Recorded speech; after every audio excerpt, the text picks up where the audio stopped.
Cylinder पर मिलेगा 200 रुपए की सब्सिडी। 9 करोड़ से अधिक लोगों को होगा फायदा। सरकार ने ईंधन के दामों में की भारी कटौती। पेट्रोल 9 रुपए तो डीजल 7 रुपए प्रति लीटर हुआ सस्ता। घटाई गई एक्साइज ड्यूटी। राहुल गांधी ने पाकिस्तान से की भारत की तुलना। लंदन में कहा भारत अब अच्छा देश नहीं। आजम खान रामपुर से लड़ेंगे उपचुनाव। जेल से रिहाई के बाद सपा अध्यक्ष अखिलेश यादव को दिखाया तेवर। कोरोना को हराने के लिए हर घर दस्तक अभियान 2.0 की होगी शुरुआत। सरकार ने कहा मिशन के तहत लगाए जाए वैक्सीन। असम में बाढ़ से 4 जिलों में बिगड़े हालात। करीब 7 लाख से अधिक लोग प्रभावित। आर्थिक संकट से जूझ रहे श्रीलंका को भारत और जापान से मिली बड़ी मदद। कल कोलंबो पहुंचेगा भारतीय जहाज। राजीव गांधी की पुण्यतिथि पर भारतीय युवा कांग्रेस ने शुरू किया भारत जोड़ो अभियान। भारतीय किसान यूनियन के नए संगठन ने सीएम योगी को दिया अल्टीमेट। कहा किसानों से किए गए वादों को जल्द पूरा करे सरकार।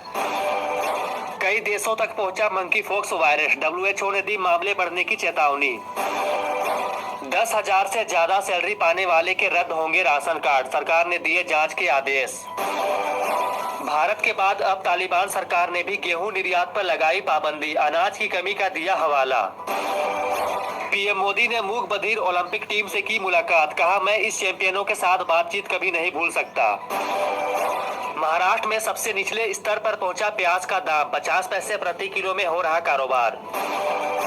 मध्य प्रदेश सरकार का पशुपालकों को तोहफा। गाय पालने पर दिए जाएंगे सालाना 10,800 रुपए।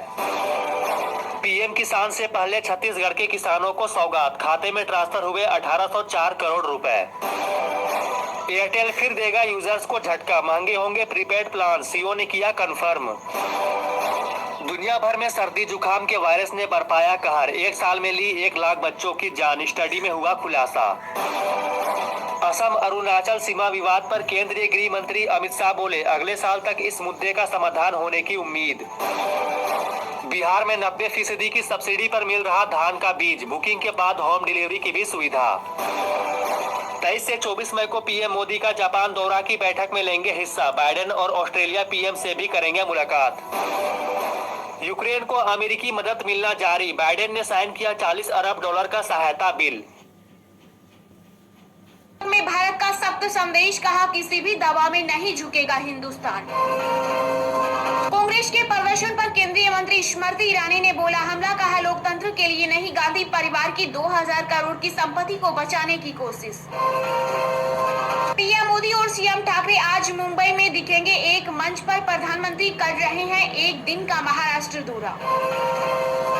यूक्रेन ने किया दावा। कहा अब तक जंग में रूस के 32,000 से ज्यादा सैनिक मार गिराए। केंद्रीय शिक्षा मंत्री धर्मेंद्र प्रधान ने कहा अब आईआईटी से भी कर सकेंगे बीएड टीचर ट्रेनिंग के लिए नया मॉडल लॉन्च करेगी सरकार।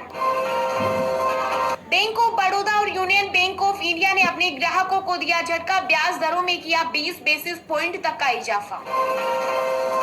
आतंक का तेजी से हो रहा कश्मीर में सफाया। साल 2022 की शुरुआत से अब तक 100 आतंकवादी ढेर। अब किसी भी एटीएम में अपने ई वॉलेट से निकाल सकेंगे पैसे। लॉन्च हुआ नया डिजिटल यूपीआई कार्ड। तीर्थयात्रियों की मौत के मामले में केदारनाथ में 10 साल का रिकॉर्ड टूटा। 4 धाम में अब तक कुल 164 हुई मृतकों की संख्या। ईडी ने लगातार 3 घंटे तक राहुल गांधी पर दागे सवाल। नेशनल हेराल्ड केस से जुड़े सवालों से कांग्रेस नेता के छूटे पसीने। पैगंबर मोहम्मद मामले में भारत की 70 निजी और सरकारी वेबसाइटों पर हुआ अंतर्राष्ट्रीय साइबर अटैक। नुपुर शर्मा के खिलाफ प्रदर्शन करने वाले प्रवासियों पर कुवैत सरकार का बड़ा एक्शन। होगी वतन वापसी। विदेश मंत्री जयशंकर ने विशाखापट्टनम में बौद्धिक बैठक में लिया हिस्सा। कहा पूर्वी भारत को विकास की जरूरत। नेशनल हेराल्ड को लेकर कांग्रेस का बीजेपी पर पलटवार। सुरजेवाला बोले हमने 90 करोड़ का लोन देकर देश की विरासत बचाई। रूस से लौटे भारतीय छात्रों को मिली बड़ी राहत। रूस की यूनिवर्सिटीज में मिलेगा एडमिशन। पूर्व पाक पीएम इमरान खान ने प्रधानमंत्री शहबाज शरीफ को दी चुनौती। कहा देश में अगला चुनाव जीतेंगे। राजस्थान में अब सरकारी स्कूलों में मिड डे मील के साथ मिलेगा पाउडर वाला दूध। गहलोत सरकार 1 जुलाई से करेगी शुरुआत। केंद्र सरकार को ईसीआई ने भेजा प्रस्ताव, कहा लागू हो एक उम्मीदवार एक सीट का नियम, ओपिनियन और एग्जिट पोल पर भी लगे बैन। यूपीआई क्रेडिट कार्ड के तहत खाते में पैसा और डेबिट कार्ड नहीं होने पर भी कर सकेंगे खुलकर खर्च, आरबीआई जल्द शुरू करेगा सुविधा। महिलाओं के लिए दिल्ली एम्स में खुला विशेष क्लिनिक, मेनोपॉज के बाद की बीमारियों का मिलेगा इलाज। यूपी में जुमे की नमाज के बाद भड़की हिंसा में तीसरे दिन भी कार्रवाई जारी, अब तक 325 आरोपी गिरफ्तार। भारत में अवैध तरीके से घुसे 2 चीनी नागरिक बिहार में गिरफ्तार, 15 दिन तक नोएडा में रहे, किसी को नहीं लगी भनक।